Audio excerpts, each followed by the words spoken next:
Welcome back, bros, to another video review. And today I have the opportunity to take a look at the Transformers Rise of the Beast Predacon Scorponok. As for the contents, this is what we get inside. We get Predacon Scorponok, and we get the instruction manual, which is standard to all Transformer figures, and his one accessory, which is the tail. Now, just looking at the backdrop, it is the same backdrop as we received with Optimus Primal and some of the other Maximals from the Transformers Rise of the Beast movie. So here I am, zoomed in on this figure, as you can see right here. Predacon Scorponok looks good. There's molded details all over this figure on this mold, and Hasbro has outdone themselves, in my opinion. With that being said, I want to focus in on the head sculpt. The head sculpt is basically consisted of 3 colors, but mainly if you add the plastic used, I will say it's 4. Now, the first color you notice right off the bat is going to be the red eyes. The red eyes look spot on. I don't have any issue on my copy. They look good. They look clean.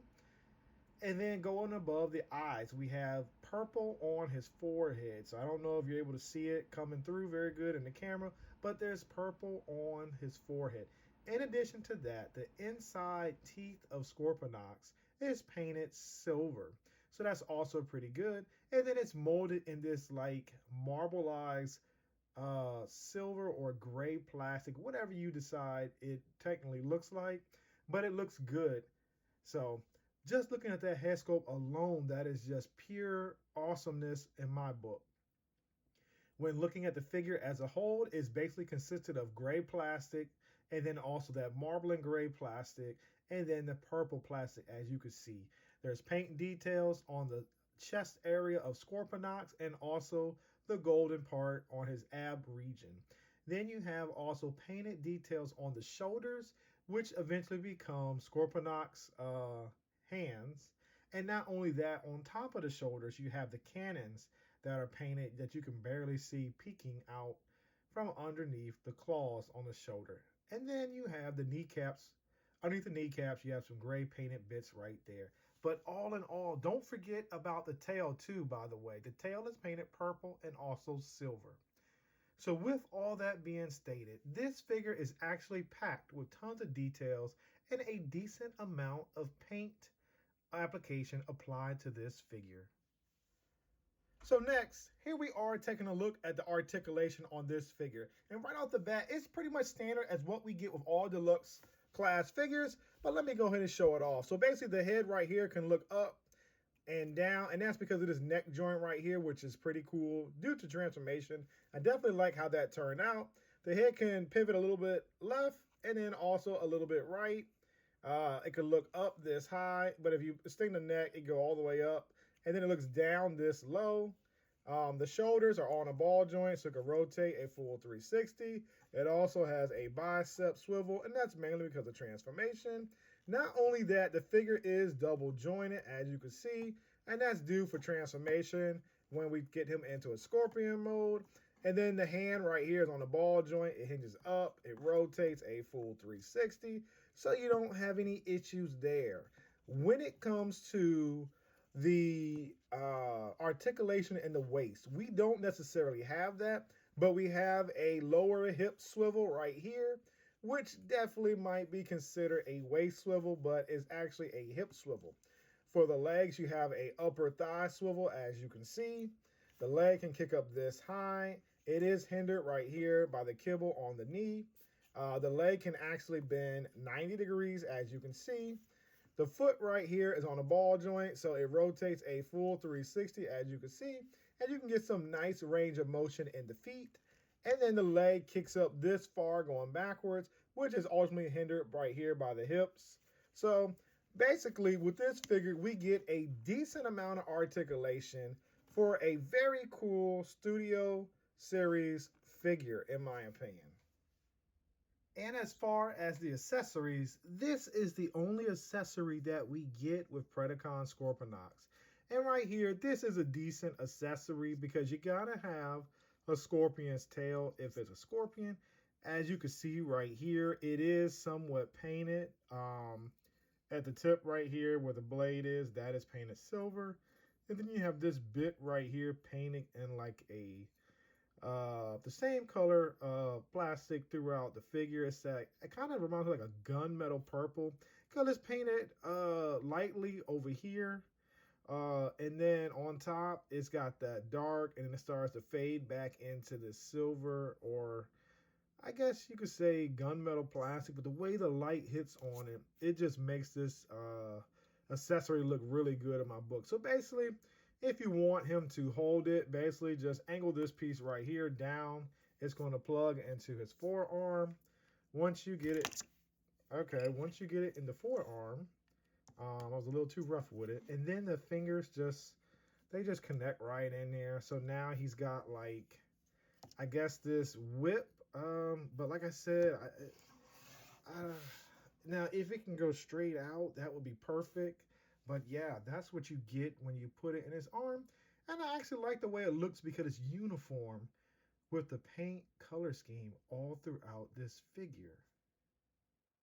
So now it's time for comparisons. And right off the bat, guys, here you see Studio Series Transformers Rise of the Beast Predacon Scorponok compared with the other version of himself in the Transformers Target exclusive Buzzworthy Bumblebee line. And as you can see right here, they are practically the same size. So they scale well, and these two figures you should have no problem army building as long as they are readily available.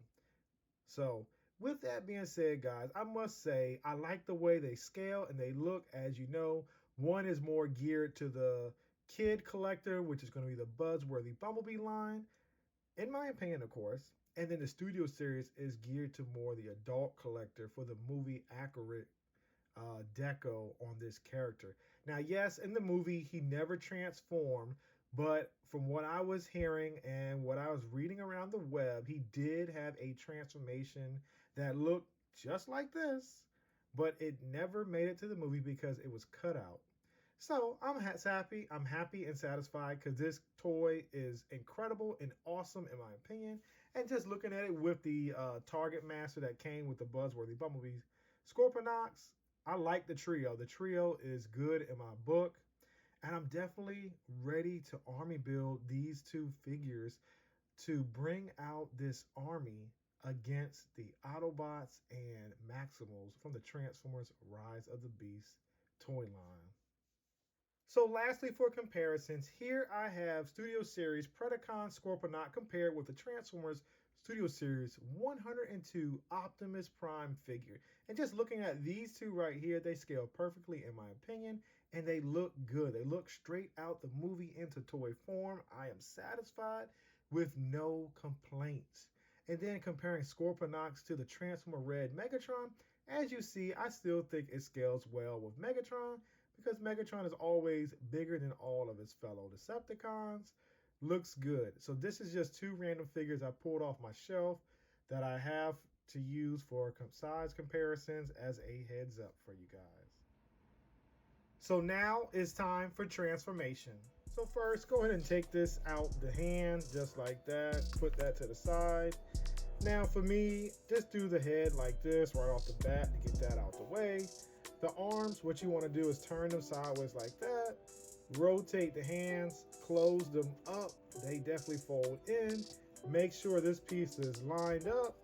It's going to go flush like that to start to form the scorpion's claws, as I stated throughout the review when looking at the details of this figure. Do the same thing for this arm. Collapse it in.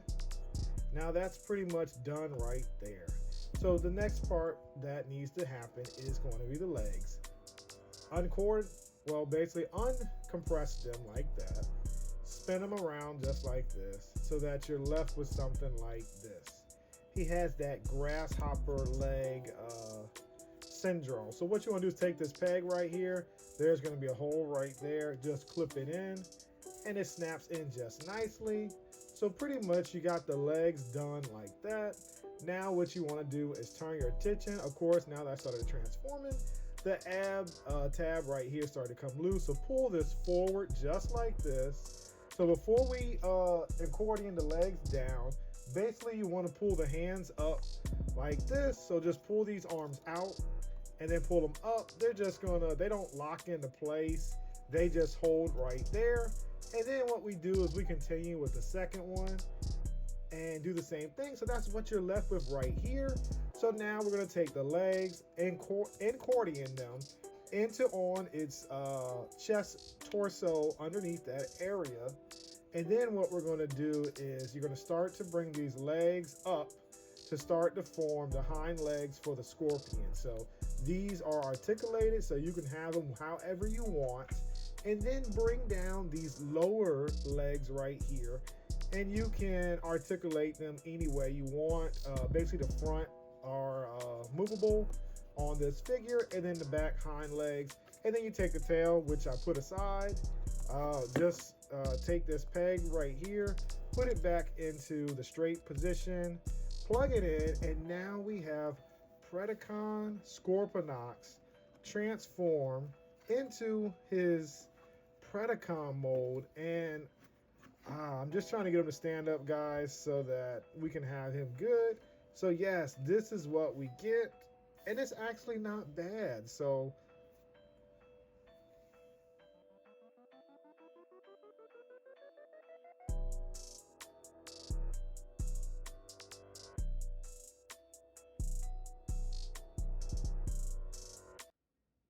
let's check out the details. Now that we have Predacon Scorponok transformed into his alt mode, this is what we get. And I actually like the way it looked. And as I stated before, when checking out the details in its robot mode, it does not stop there. It translates very well into its Predacon mode. And as you can see right here, you have all this purple painted right here, all over this I guess gunmetal gray, maybe you can call it if you want. Like I said, it definitely reflects the light very well. Some of this plastic, as I was telling you, see it's painted silver on this gray plastic. So it's definitely coming through now. You got the silver painted on the antennae, maybe of the scorpion, as you can see. The tail is painted right here, silver and purple. And then it fades into that gunmetal gray. So yes, we also got a little purple painted right here on the shins. Like I said, they did a really good job with the paint details. Oh yeah, and then we also have the Predacon logo right here on his back, which looks really good. So yes, just looking at this figure, it just looks really good in my opinion. And I'm definitely liking the way he turned out. So let's go ahead and continue the review and take a look at some comparisons. So for my first comparisons, here I have all the Scorponok figures before you. As I showed in their robots mode, here we have them in their scorpion mode. And as you can see, they both look good in their own way. Of course, as you know, the Studio Series Scorpion mode, in my opinion, is way more superior than what we got from the buzzworthy Bumblebee set. But it's not bad, so I'm not knocking it, because they definitely applied a lot of paint detail to that figure in its own way. But when compared to the Studio Series, they're practically the same size, as you can see, except the Studio Series figure will definitely have more posability, and that's what we pay for. And that's why we pay that price point, to get this type of articulation for our figure. But when compared just in general to the buzzworthy Bumblebee version, they are the same size. Lastly, for comparisons, here I have Studio Series 102 Transformers Rise of the Beast Optimus Prime transform into his alt mode. And as you can see, compared with Scorponok, they do look good together, and they have that type of movie-like type detail style on the figures. So just looking at it right there, we all know the scaling is off because Optimus Prime towered over these scorpions. So I feel like the scorpions, of course, are oversized compared to what we saw in the movie. But just looking at them as a figure standpoint, they look good. I like what they're doing with the Studio Series line.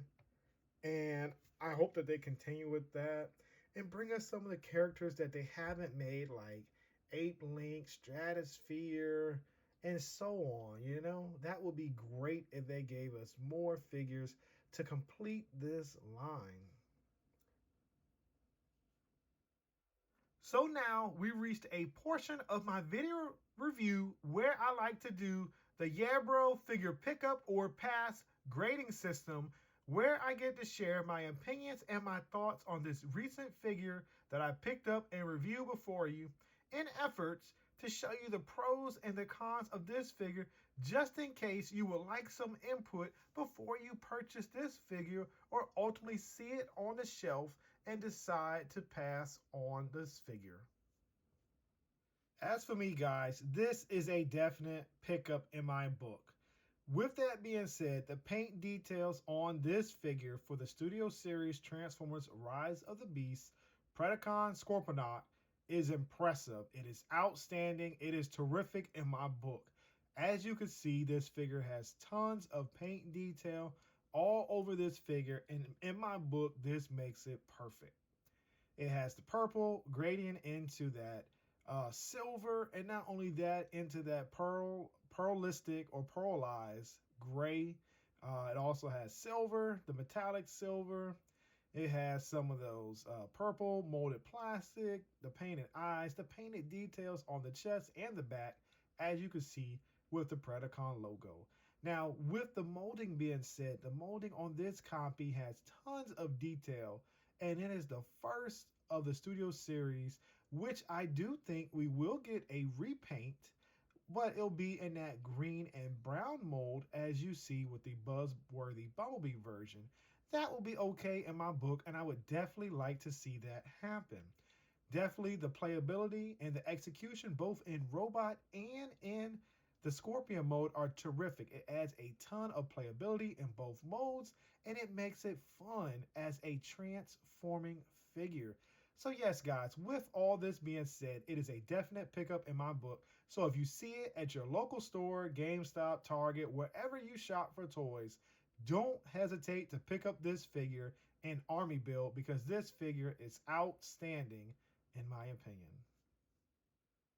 So if you're interested in picking up a copy of this figure, I got my copy from GameStop.com, where I pre-ordered this figure and it shipped to me earlier than the expected retail shelving date in March.